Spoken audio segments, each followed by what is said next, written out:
Fala galera, começa agora mais um Fala Doutor. Hoje a gente está com um convidado aqui muito legal, que foi recomendado por vários outros profissionais. A gente até aqui no off estava discutindo de onde foi que veio o convite, mas eu tenho para mim que ele foi indicado por 3 ou 4 médicos, né? Daqui já passaram aqui pela bancada. Então a origem final, Kennard, eu não sei de onde foi que saiu o teu nome. Mas, Kennard, seja muito bem-vindo aqui à nossa bancada do Fala Doutor. Quero que você se apresente aí, quem é o Kennard, qual é a tua história profissional, onde foi que tu formou e há quanto tempo tá na área, meu amigo?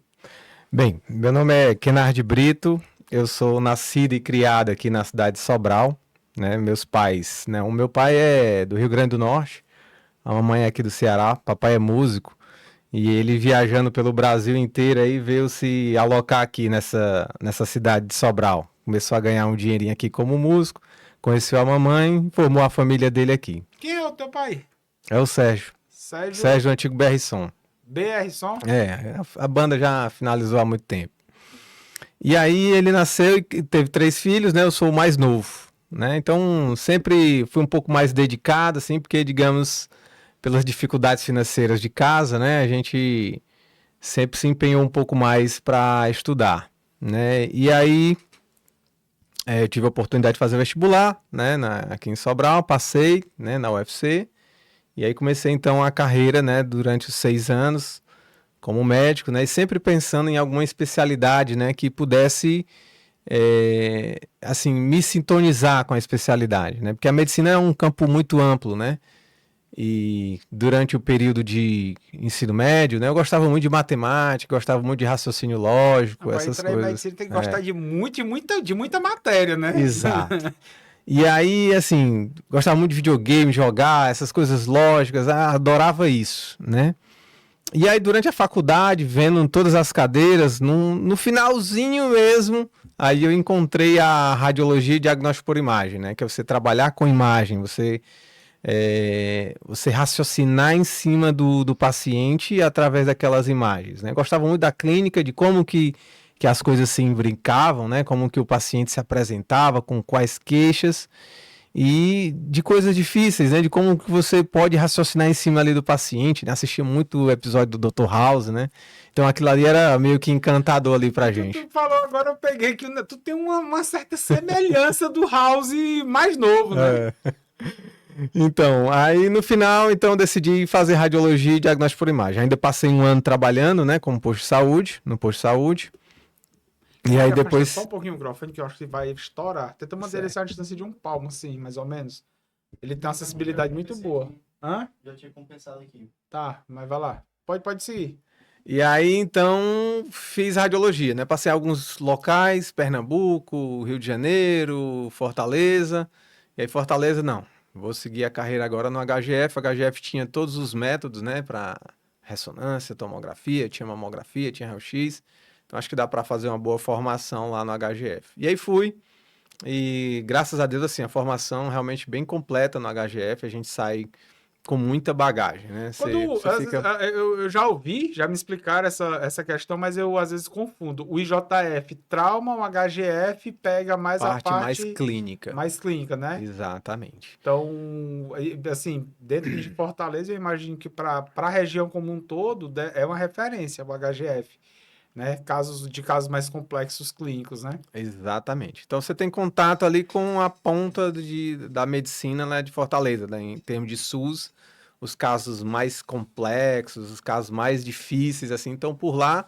E uma equipe de staff, assim, também muito qualificada, né? Então eu tive a oportunidade de aprender com, assim, grandes nomes da radiologia do Ceará. E olha só, assim, a radiologia do Ceará ela é muito bem conceituada no Brasil de maneira geral, né? Você tem excelentes radiologistas. Teve algum mentor específico que marcou a tua formação? Teve vários mentores, né? Assim, tem o Dr. Pablo Picasso, né? Que é neuroradiologista. Para a imagem É, combina bem o nome, né? Dr. Daniel Távora, né? Espetacular médico, assim, como radiologista. Dr. Cláudio Regis, Dr. Ana Maria, Dr. Henrique Té. Então, assim, são vários. Evaldo, muitos médicos radiologistas, assim, brilhantes, que eu tive a oportunidade de aprender, assim, com eles, né? E aí, durante os 3 anos, você vai passando pelos métodos, né? Vai passando por ressonância. A residência é 3 anos, de São radiologia? 3 anos. Então, assim, você vai vendo o paciente através dos diferentes métodos. Você vê pelo ultrassom, aí você põe o paciente na ressonância magnética, põe na tomografia.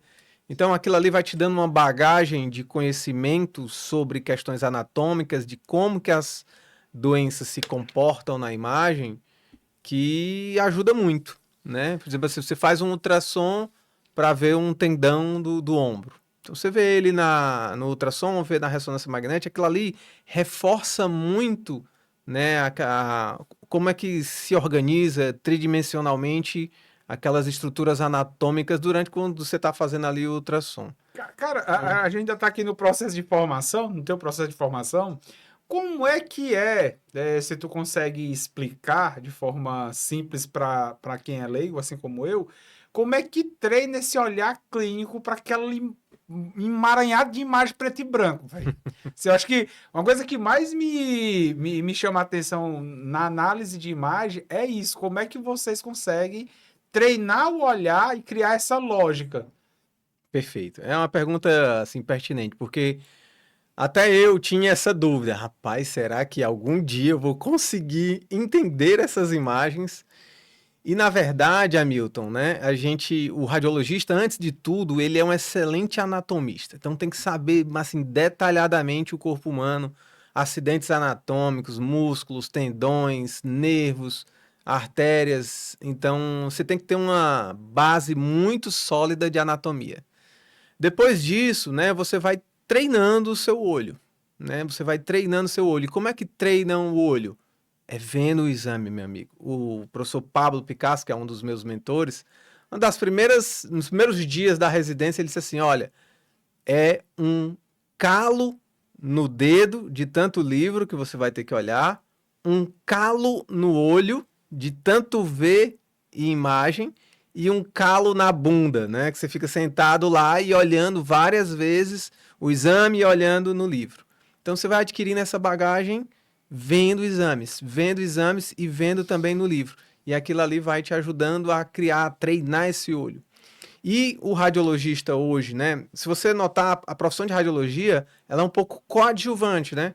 Você atua ali um pouco separado dos pacientes, você vê o exame ali de tomografia ou ressonância magnética dentro da sala e às vezes não tem um contato com o paciente. Só que quando você vai para o ultrassom, né? Se inverte um pouco, você tem ali o contato com o paciente. E aí é importantíssimo, né, para a questão do radiologista, entender sobre as doenças, entender sobre o quadro clínico do paciente, como é que as doenças vão se apresentar para você, porque você vai conversar ali com o paciente e muitas vezes o diagnóstico ele já me deu só falando. E aí eu vou só realmente às vezes confirmar na imagem do que aquele paciente tem, do que aquele paciente está tendo, né? Então, Quando tu fala radiologia e ultrassom, né, de novo aqui pensando em quem não conhece o campo, como é que é dividido? Se existe essa segmentação de imagens, né, dessa especialidade médica, assim, o que a gente chama antigamente da chapa, né, tirar uma chapa, o raio-x, a ultrassom, não sei o quê. Como é que é organizado essa matéria? bem, bom, excelente pergunta. O radiologista é o médico que ele é especialista na parte da imagem. Então, trazendo um pouquinho sobre a história da radiologia, né? Como é que a radiologia surge, né? A especialidade médica, assim, ser médico é uma coisa milenar, né? Isso aí já surgiu de muito tempo atrás, né? Mas a radiologia mesmo nasceu como especialidade a partir da criação do raio-x. Então, 1895, o Röntgen lá nos experimentos dele, com as ampolas de Crookes, etc. E aí ele estava estudando alguns raios que a gente chama de raios catódicos. E acabou que ele tinha lá na sala dele um aparato lá de sulfeto de bário, que aí ele observou que aqueles raios estavam impressionando e dando luminosidade naquelas placas. E ele colocou uma parte do corpo dele, né, e viu que dava para transver, né, as estruturas ósseas do próprio corpo. E ali foi descoberto o raio-x, 1895 por Röntgen. O Röntgen ele não patenteou o raio-x porque ele acreditava que aquela descoberta deveria ser para a humanidade, né? Então ele não patenteou. Quando foi 2 ou 3 meses, o raio-x explodiu em toda a Europa, Estados Unidos, Só para você ter ideia, no Brasil, o primeiro raio-x foi instalado 1 ano depois da descoberta do raio-x por Röntgen. De tamanha... é relativamente novo, né? É uma descoberta relativamente nova. Se a gente avaliar a história... Exatamente. Pouco mais... 120, 130 anos, por aí. Então, ali nasce o radiologista. Meses depois do Röntgen ter descoberto o raio-x, alguns médicos começaram a se interessar, já nasceu algumas empresas como a Siemens, por exemplo, que existe até hoje, fabricando as primeiras ampolas de raio-x, e os médicos, então, começaram a utilizar o raio-x para tentar verificar, né, sobre os pacientes daquela época lá. Né? E era interessante porque o paciente tinha um raio-x, aí tinha o paciente, e depois a tela para o médico ficar verificando o raio-x. E naquela época não se sabia a respeito de segurança, né, sobre a radiografia, e o médico ficava... Eu tava pensando aqui, e tome gente se ferrando com a radiação. Tomando radiação, até então não se sabia nada, né, sobre os efeitos da radiação, era uma coisa muito nova. E aí, nos primeiros trabalhos, né, de médicos, e comparativo com outras especialidades, né, que aí surgiu a radiologia, o médico que via essa radiografia, né, então, basicamente, com o advento do raio-x, surgiu a radiologia. Esses médicos tinham maiores problemas de saúde, leucemia, linfoma, cânceres de mandíbula, né, problemas na visão, problemas na pele, eritemas na pele, tudo por conta do raio-x, né? Tem até um médico muito famoso que é o Kasabian, né? Esse médico, ele perdeu os dedos, né? Ele fazia radiografia, muita radiografia, e ele perdeu os dedos, muita atrofia da mão, e ele acabou por relatar o próprio caso para demonstrar os efeitos danosos, né, da radiografia. Agora, tu sabe que a gente quando eu falo leigos, né? A gente considera um certo de exagero aquele tanto de cuidado para entrar numa sala de radiologia, né? Aquele colete de chumbo, tira tudo, não sei o quê. Porque a olho nu você não percebe o que está rolando ali. Eu acho que isso não é um sentimento só meu. Exatamente. Você tocou num assunto importante, porque assim, como não se via a radiação, acreditava-se que a radiação não poderia fazer mal, né? Mas aquilo ali para marketing, para a empresa, assim, explodiu, né? Então, para você ter noção, por exemplo, o cabra ia comprar um sapato, ele colocava os pés dentro do raio-x, para saber se o pé estava bem alinhado em relação ao sapato. Então, imagina o tanto de radiação que se tomava naquela época. E assim, não se tinha uma noção sobre a dose, né? A primeira radiografia que se tem noção de que foi feita foi da esposa do Röntgen. Ele pegou a mulher dele, tem uma esposa, vamos ali fazer ali, eu descobri uma coisa maravilhosa. O que é? Um raio. Um raio o quê? Raio-x. E aí ele colocou 15 minutos a mão dela, né, na chapa, para fazer a primeira radiografia que se tem, assim, conhecimento na história, da esposa do Röntgen. E isso até virou uma moda na época na Europa. Então, era status você ter uma fotografia da mão com os anéis de casamento. Então imagina a tua esposa aí, Hamilton.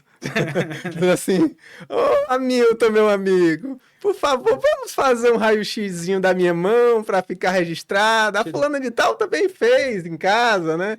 Cara, então, imagina... aí, eu tô pensando aí uma coisa que tá acontecendo agora, que é essa onda das canetas, né? Assim, todo mundo começou a usar de forma demasiada, sem saber o resultado que vinha no futuro, porque não se tinha esse histórico evidenciado. Aí eu tô pensando com o que tá acontecendo agora e eu tô dessa seara das cobaias aí. Tomara que tenham feito essa avaliação do pós. É uma comparação, assim, excelente, né?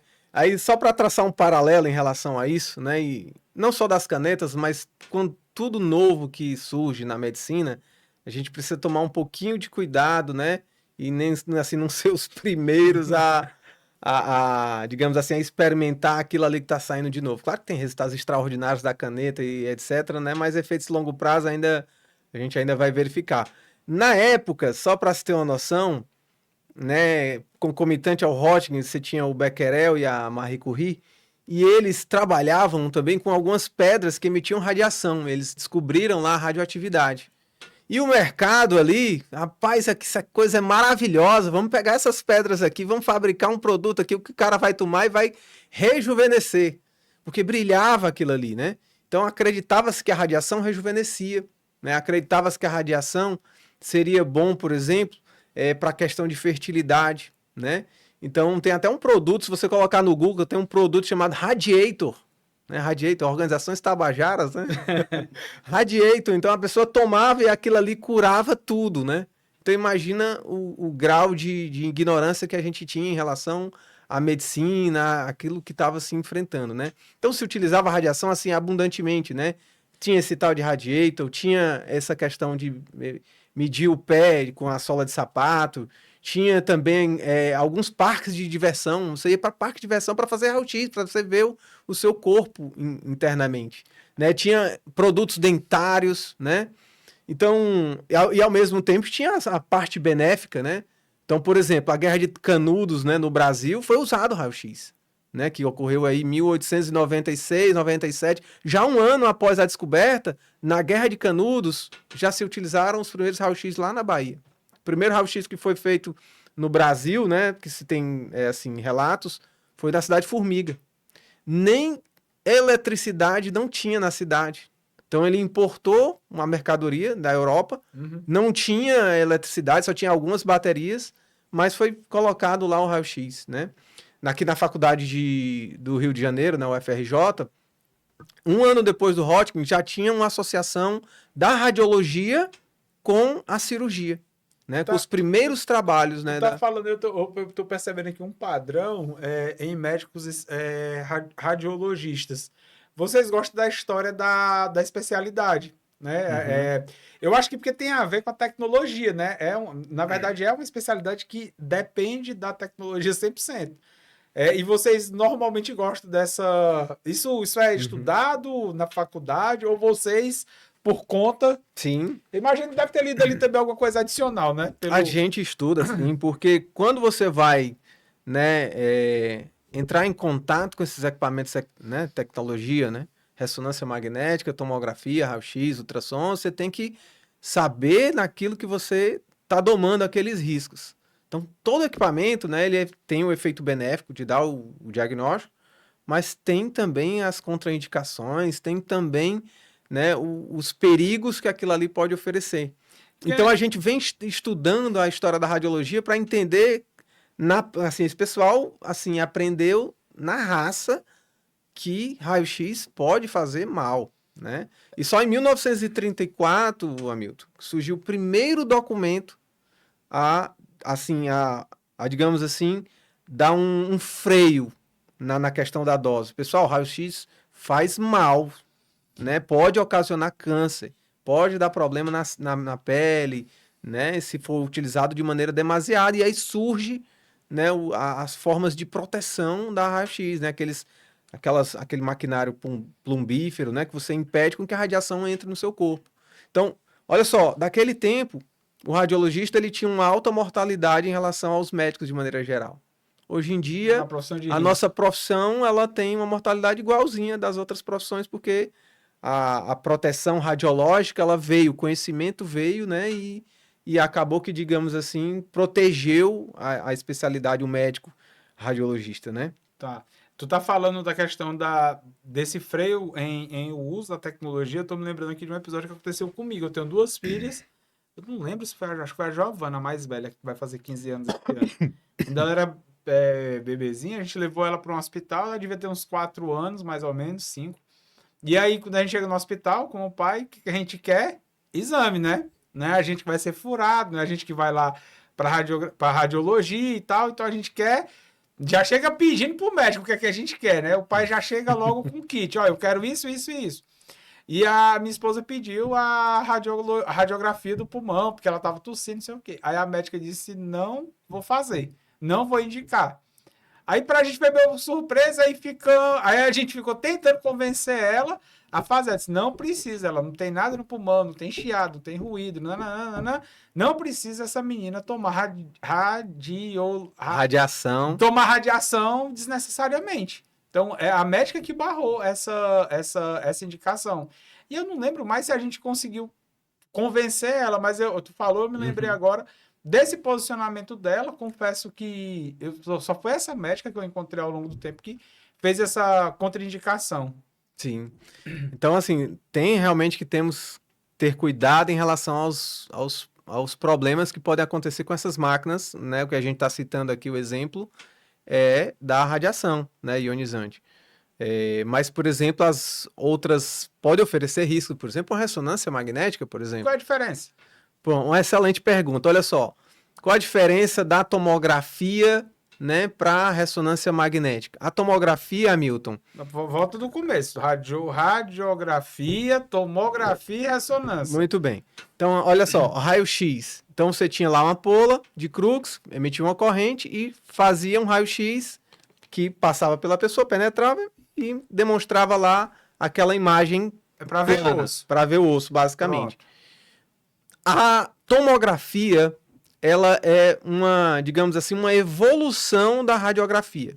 Então você tem o raio-x e tem o detector, e o que é que os caras fizeram?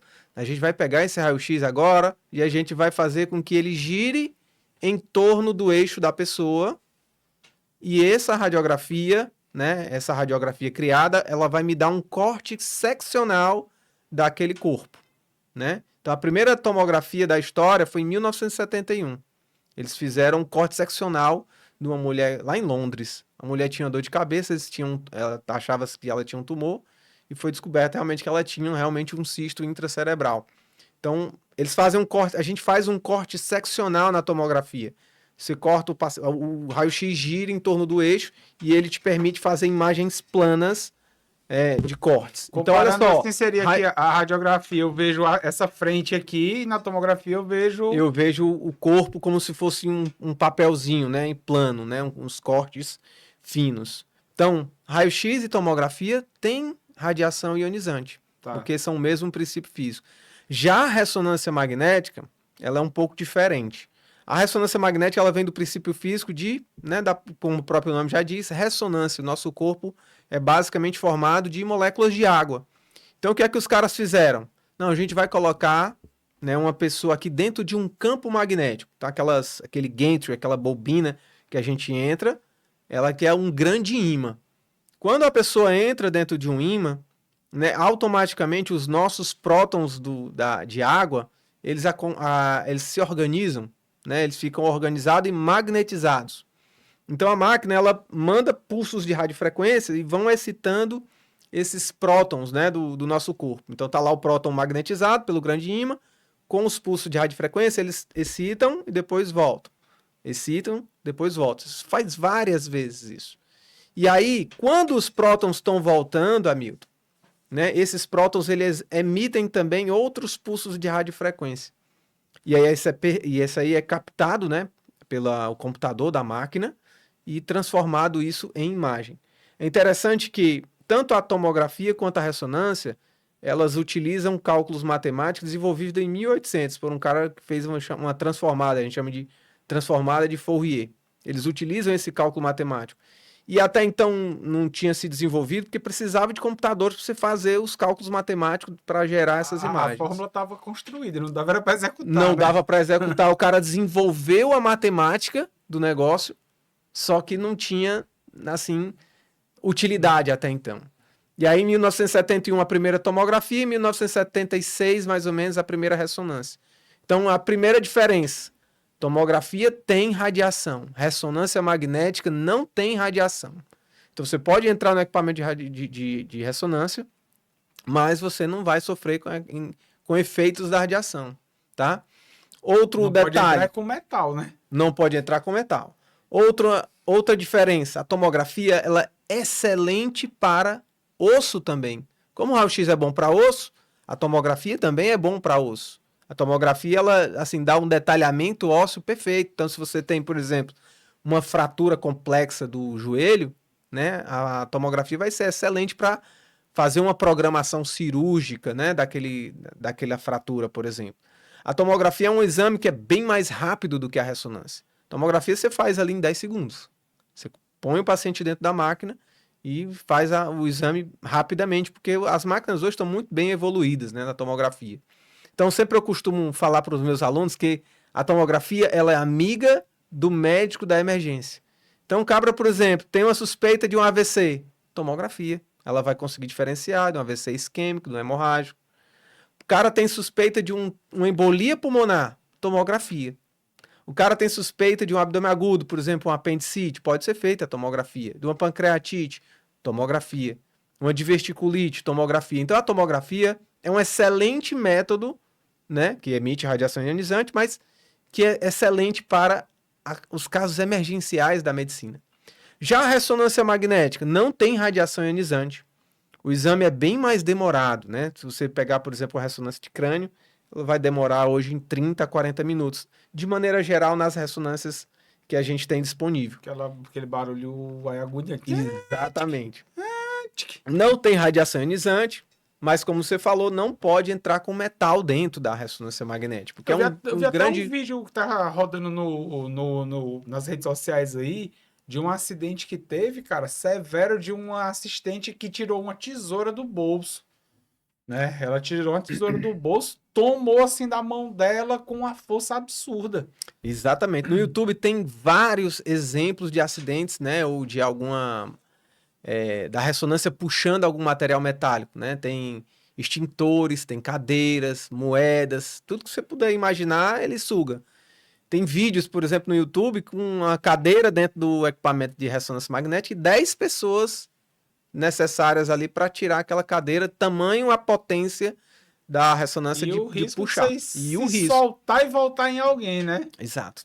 Então, tudo na ressonância é feito para que aquele campo magnético seja inerte à pessoa. Então, por exemplo, tem extintor dentro da sala? Tem.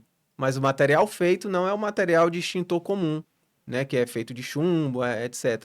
É feito de um material metálico que não tem propriedades de você puxar, né? Então, o cabra, por exemplo, ter uma tatuagem que tenha chumbo na tatuagem. Se ele entrar dentro do campo, vai queimar. O cara tem, por exemplo, algum projétil, né, uma bala dentro do corpo.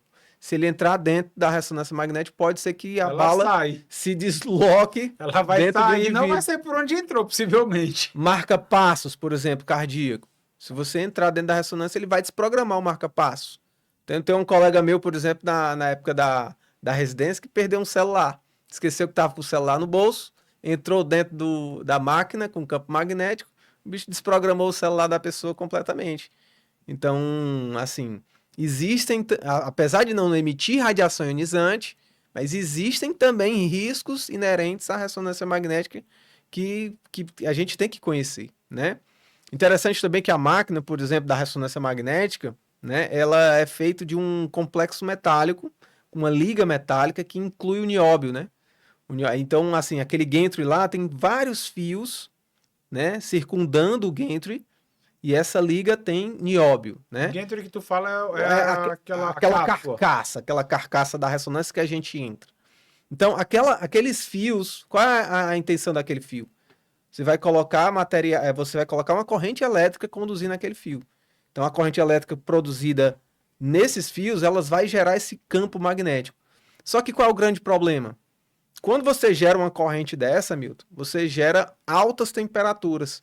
Então, o que é que eles fizeram? Eles pegam um gás nobre, né, que é o hélio, e eles colocam dentro da máquina, né, embebe aquele fio supercondutor com gás, e deixa aquilo ali em zero absoluto. Ele fica em forma líquida, né? Um gás nobre em forma líquida, para que ele permita que aqueles fios supercondutores sejam conduzidos e gere o campo. E um detalhe que, por exemplo, acontece é que o Brasil é um dos grandes produtores de nióbio do mundo, né? O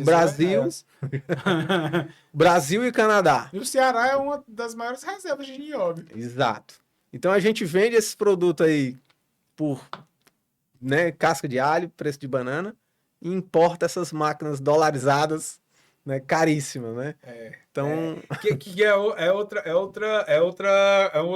campo de perguntas que eu quero entrar contigo aqui, entrando para a parte já do Kennedy como empreendedor, né? Como é que o cara sai do plantão para especialidade, aí tempo livre, ocioso à noite, fica pensando em montar negócio, né? Como é que esse teu braço, né? Esse teu braço operacional de negócio e em quais frentes tu tá tocando hoje?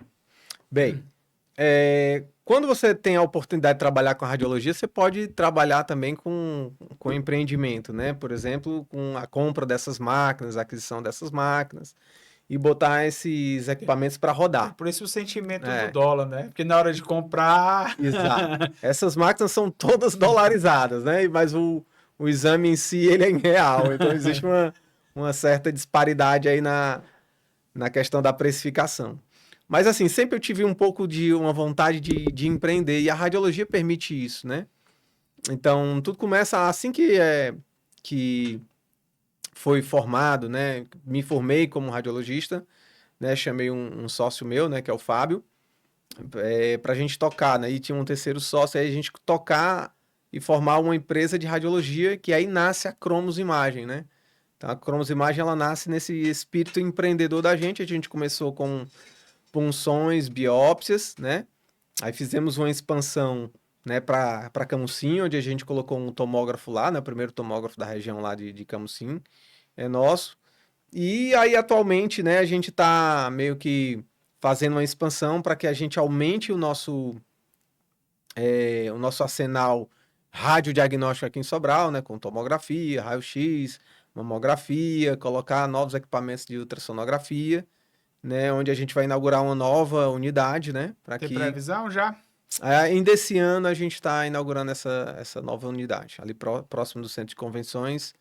A parte da imagem vai estar completamente Vai finalizada. ser um center e vocês vão estar com a parte ou o prédio é todo de vocês lá? É um projeto, né, meu e do Fábio na parte de ultrassom, de punções biópsia, aquele que já existe.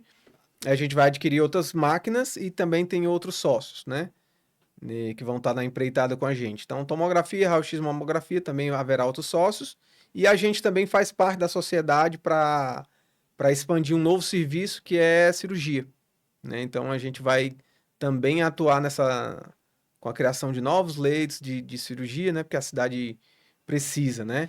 Então, assim, tem colegas médicos e a dor dos colegas é, rapaz, eu opero aqui todo dia à noite, uma dificuldade enorme de ter sala para cirurgia, e aí a gente aproveitou, né, da dor desses colegas médicos para transformar isso em empreendimento, trouxe eles, né, para a sociedade e a gente montar lá, são 6 salas de cirurgia, 48 leitos, Cirurgia de simples ou cirurgias. complexa? São cirurgias inicialmente mais simples e depois para médio porte, né? Então, fazer uma vesícula, fazer uma prostatectomia, por exemplo, né? Fazer uma apendicite, umas cirurgias que sejam permitidas, né? E a questão de segurança dos pacientes, né? Mas o meu ramo de atuação maior é na imagem, né? Que eu penso bastante em desenvolver Essas é a outras parte da frentes é radiologia. equity, né? Do equity societário, aqui eu boto a mão E na da massa. base, né? Porque, por exemplo, eu falei que a tomografia ela é amiga do médico da emergência. Então, quando surgir uma emergência, por exemplo, de uma apendicite, que fizer a imagem, né? Vai estar uma coisa conectada à outra. Agora, Uma complicação médica, por exemplo, de uma coleção, de um pus dentro de uma cavidade, a gente vai conseguir, pela radiologia, né? Dar uma base de sustentação para esses pacientes, né? Que vão precisar, né? Da parte da radiologia, né? De maneira geral. assim, o médico não abre ninguém para descobrir o que é que tem dentro, não. Ele dá uma olhada antes, né? Exatamente. Saber onde é que ele vai encontrar, né? E essa comunicação, ela é muito importante, né?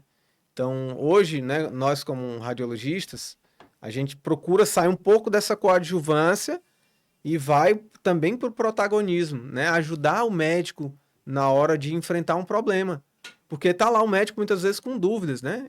Ele não é um especialista, por exemplo, para saber sobre questões de raio-x, da tomografia, da ressonância. A nuance, o detalhe, quem vai saber é a gente. Tal do laudo, né? Do laudo. Então, assim, todos os dias a gente conversa com colegas médicos e diz que, eu peço qual exame aqui para ver isso?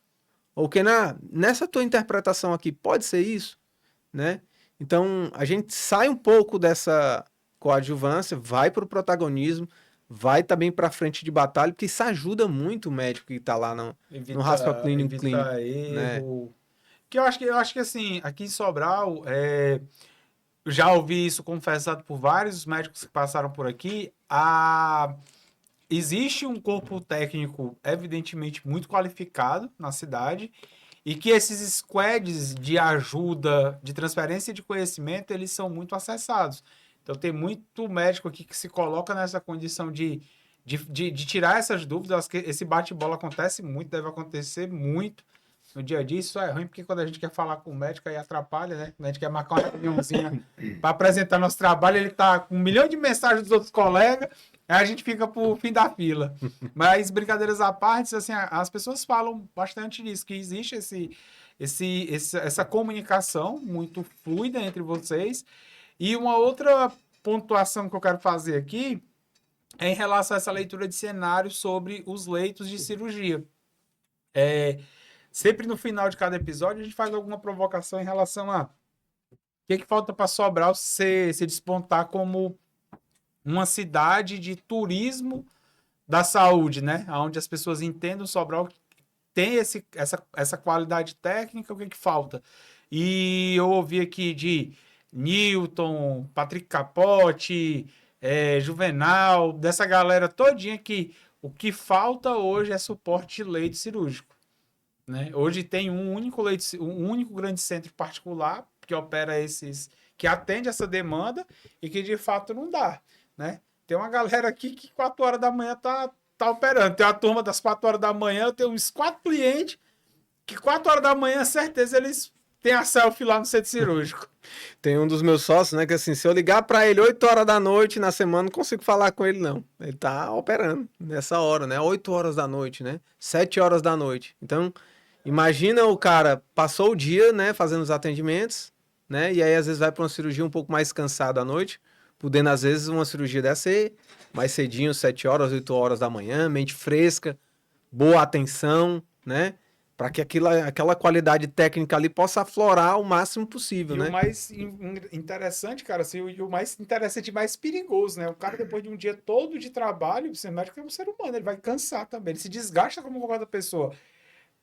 O Newton falou aqui que eu achei genial, ele disse assim, cara, cirurgia você só sabe que vai começar. Você tem um parâmetro na sua cabeça de tempo, pela experiência, mas o que tu planejou para ser em 40 minutos pode virar 5 horas, né?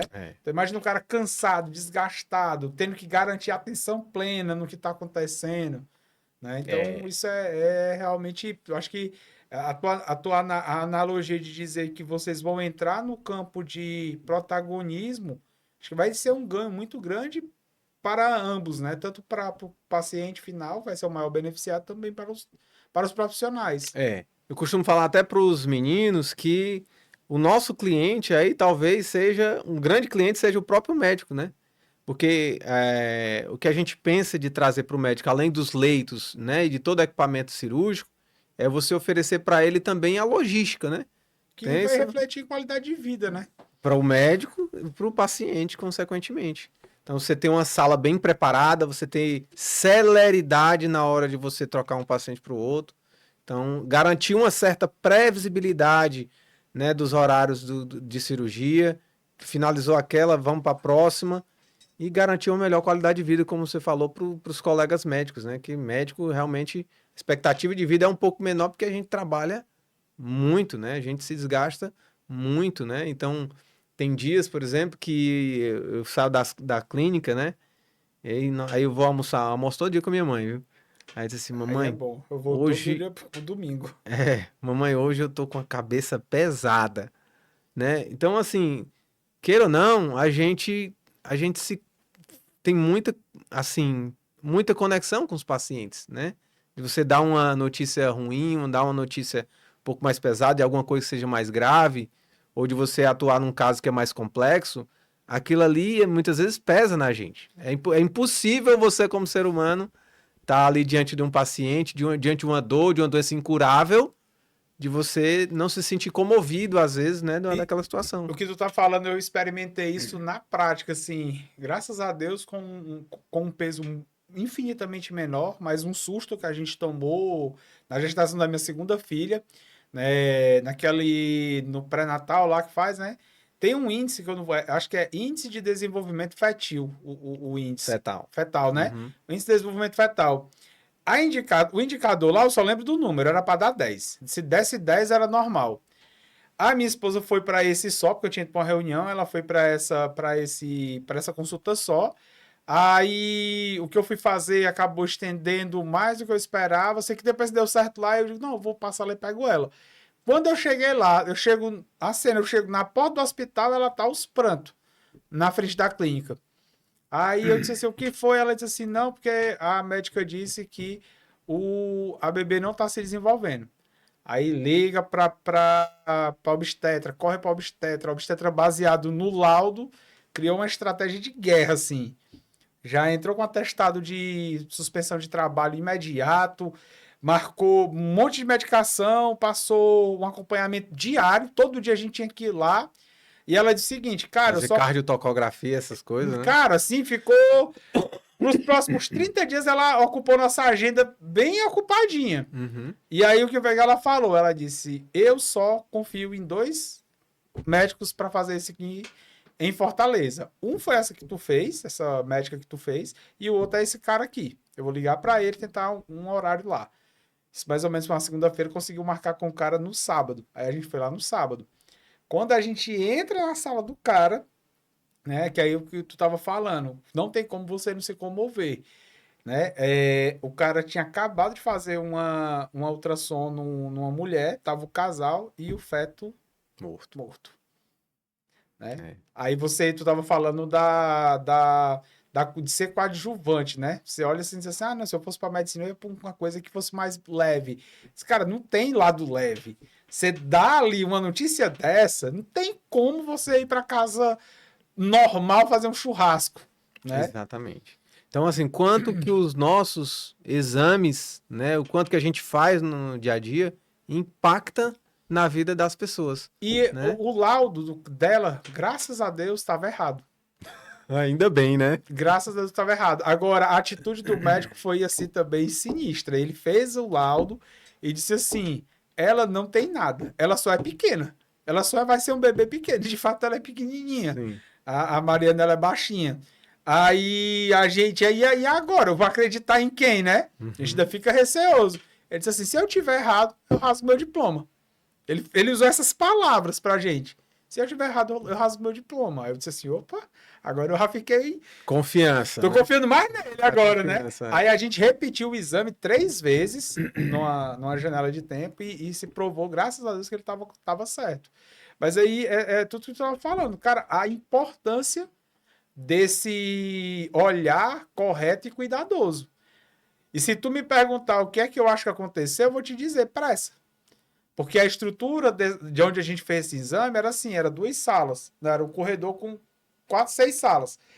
O médico tinha 2 médicos laudando e o médico dividia 3 salas.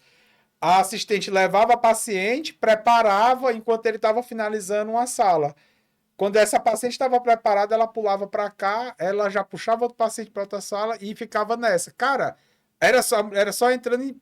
Eu disse, uma hora não tem como dar errado. Uma hora vai dar errado alguma coisa nessa doideira, né? E isso tem muito a ver com esse. Também com esse desespero da galera querer ganhar dinheiro a todo custo, né?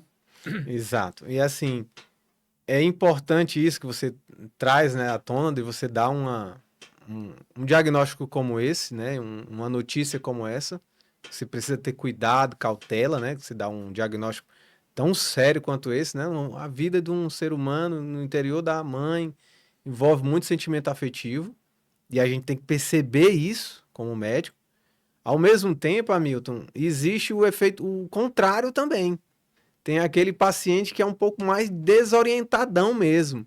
Então, assim, se você não espetar um pouco mais, se você não for um pouco mais incisivo na sua informação, ele pode deixar para lá. Um problema, muitas vezes, que vai ser evitável, etc. Então, assim, a medicina digamos assim, é uma arte, né? Porque você precisa dominar o conhecimento técnico, você precisa dominar o conhecimento psicológico e feeling de você sentir aquele paciente, né? E dominar também a comunicação, né? Você conversar com o paciente, você explicar para o paciente, né, a respeito de um determinado problema. E ao mesmo tempo, o contrário também. Se o paciente for aquele cara mais desorientadão, você tem que espetar, você tem que... Você não entendeu, não, meu filho? Não é se, é se continuar, Exato. vai. Você Exatamente. vai virar estampa de camisa. E acontece isso com muita frequência, né? Sobretudo os homens com mais idade, idosos, assim, são muito teimosos aí. As filhas, né? As sobrinhas, irmãs que cuidam aí dos pacientes que são mais idosos, sabem do que eu tô falando, Não, da dificuldade de... Amanhã vai ter um case aqui, né? O doutor Davi Neto, cardiologista, ele é o cardiologista da minha mãe. Minha mãe teve um disparate aí na pressão, aí deu uma estourada. Eu não me referencio bem com parâmetros de pressão, mas se eu não me engano, tinha dado 28 por alguma coisa. Era um negócio absurdo que ele disse assim, vem agora. A gente levou ela lá. Aí ele medicou, criou lá o protocolo de medicação. Sai de lá, eu tava na correria, sai de lá. Eu disse, não, vamos sair daqui, a gente come alguma coisa ali na padaria. Chego, levo a mãe com a pressão estourada, sai de lá com um monte de restrição para uma padaria, Costa Mendes, para fazer um lanche da tarde. Eu me descuido dela quando eu olho o prato que ela montou, o carrinho do sol, carrinho do sol, queijo no coalho e um cuscuzinho. Aí eu disse... Mãe, a senhora não entendeu nada, eu acho. Né? E essa galera de mais idade é muito complicada. Ela tava impaciente porque a consulta dele demorava. Ele pergunta muito. Eu disse... É verdade. Recentemente meu sogro teve internado e a gente sofreu com esse mesmo episódio aí. Né? Ele teve um problema sério, né? Por conta da pressão também, levou bastante. E aí, obviamente, você tem que tomar cuidado com a questão da alimentação. Aí, de repente, tava ele lá, assaltando lá a região da cozinha, pegando um clube social com alto teor de sódio, né?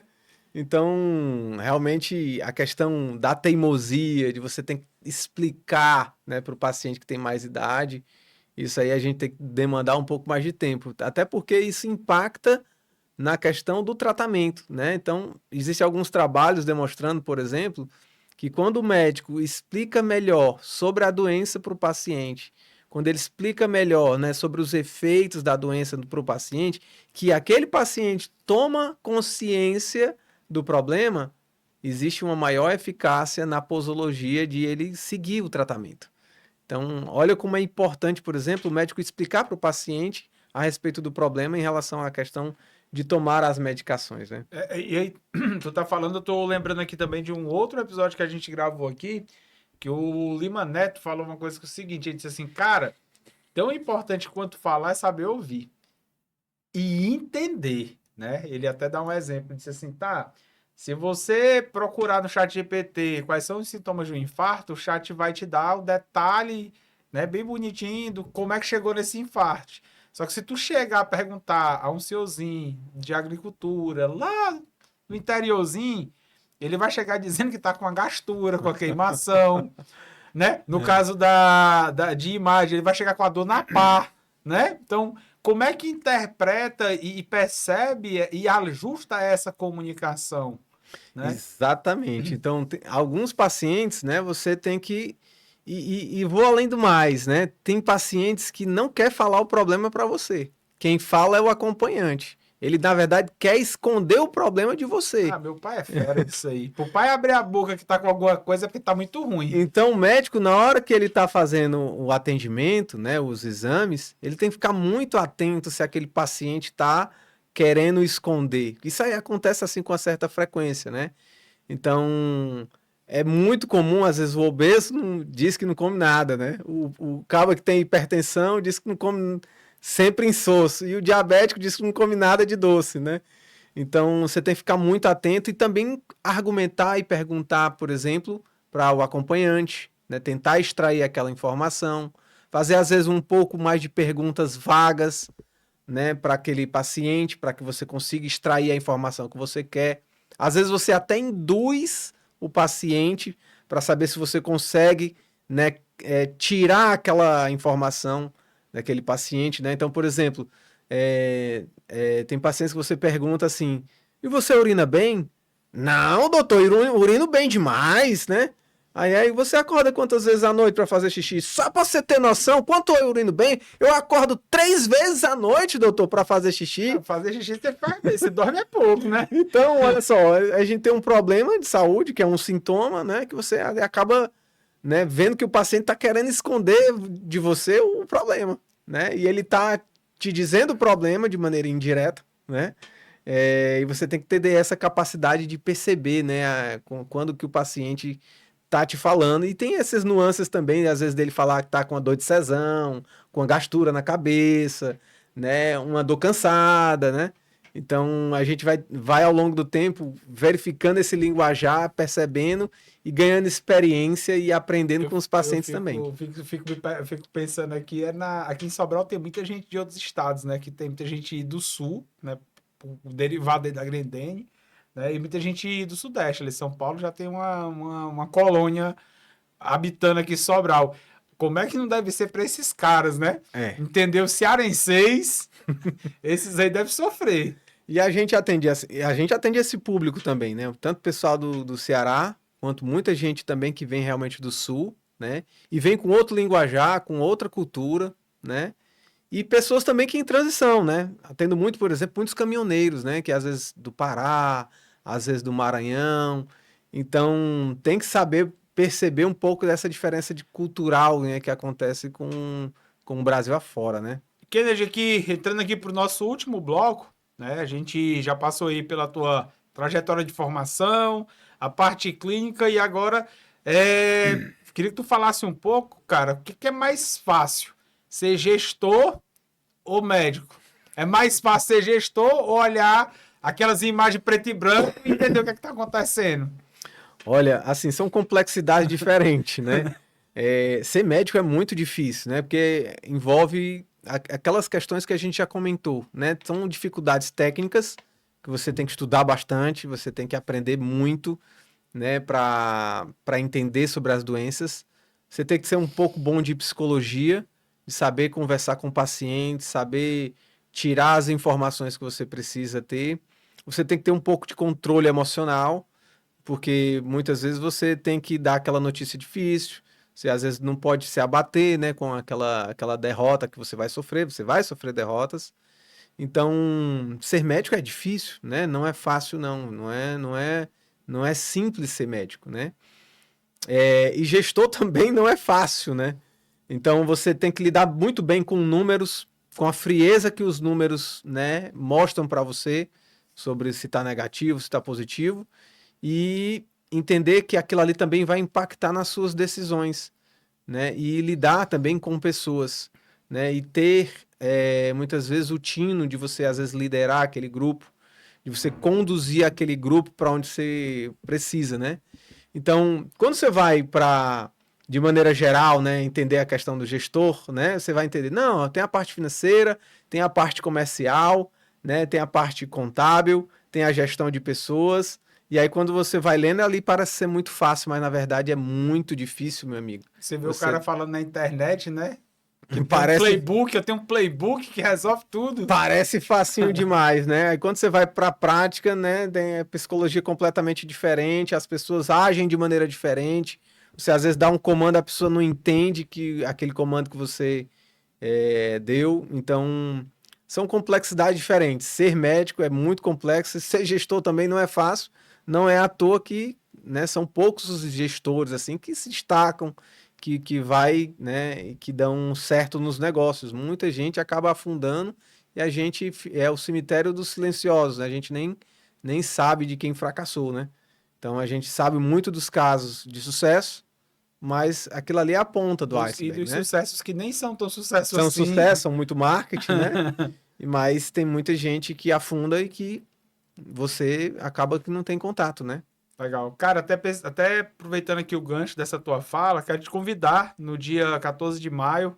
A gente vai estar realizando a segunda edição do Medboard, tá? Que é um evento pensado para médicos que querem desenvolver ou que querem compartilhar as suas vivências no mundo empresarial da saúde, como você falou. É tão complexo quanto ler lá as lâminas preto e branco, né? O cenário do empreendedorismo ele é desafiador e a gente está tentando fomentar esse movimento, trazer essas discussões e esse intercâmbio intelectual entre os nossos parceiros e convidados, né? Você ser muito bem recebido lá, vai ser lá na La Office, né? Lá no escritório do Dr. Laércio Aguiar, dia 14 de maio, você é médico também, chama nós no direct, né? A gente vai te passar uma ficha de aplicação, dando tudo certo, você também pode estar lá com a gente, tá? Doutor, a gente está indo aqui pro nosso, finalmente aqui, 1 hora de bate-papo, não disse? A conversa depois que desenvolve, ela vai-se embora, tivesse uma cervejinha, um torresmo do Demerval, aí podia esquecer o horário. Obrigado, Hamilton, pelo convite, né? Assim, é um prazer apresentar um pouco, né, para as pessoas, né, sobre a especialidade médica da radiologia e diagnóstico por imagem, né? Que é tão importante, né, na vida das pessoas. A gente impacta muito na vida das pessoas e o quanto que você pode ser, às vezes, determinante nas condutas, né, determinante na vida das pessoas. Você citou o exemplo, né, pessoal aí, e todos os dias a gente vai, né, lidando com aqueles pacientes e vai impactando da mesma forma. Seja, às vezes, de maneira positiva, dando uma notícia boa, seja, às vezes, de maneira negativa, onde você, às vezes, tem que dar uma notícia ruim ou estar diante do paciente, diante daquele momento difícil. Obrigado mais uma vez aí pelo espaço aí pra gente Cara, conversar. eu que agradeço aí teu tempo, né? Sei que não é fácil, né? Sei de conciliar essas agendas aí, principalmente véspera de feriado, né? Onde tem muito colega seu já tá em viagem. Você se dispor a vir aqui bater esse papo e enriquecer aqui a nossa bancada. Quero agradecer aqui aos nossos patrocinadores e parceiros, né? Pessoal da Box aqui, tocada pelo Lindomar, né? A Box é um estúdio de audiovisual, o melhor estúdio de audiovisual, não canso de falar isso, do Ceará, né? Fica aqui em Sobral. Eu venho de Fortaleza para Sobral para gravar por conta da qualidade do audiovisual produzido nesse estúdio. Né? A Carbono Consultoria, uma consultoria especializada em clínicas médicas, focada em dados, né? Capitaneada aí pelo meu parceiro Bellini Júnior, da Gateway, que é a outra frente de negócio dele. A Numo Gestão Patrimonial, para quem já chegou a um volume financeiro de liquidez superior a 2 milhões de reais, precisa de um nível de sofisticação maior. Finanças é igual saúde, dependendo da complexidade, o refino no tratamento é diferente. E HDMG, que é a minha empresa, né? HDMG Inteligência Financeira, a gente trabalha sobre 3 pilares: proteção, crescimento e sucessão, desenvolvendo estratégias financeiras eficientes para blindar a capacidade produtiva do médico e também a sucessão patrimonial. Mais uma vez agradecer o Kennedy aí. Fica à vontade, quiser deixar uma mensagem final para os seus seguidores aí, né? Para a gente encerrar esse quadro de hoje. Obrigado, pessoal, pela atenção aí. Para quem quer me seguir aí como radiologista, saber um pouco mais sobre essa especialidade médica, sobre essas doenças, segue aí o @Dr. Kenardi Brito. É isso. Obrigado. Show de bola.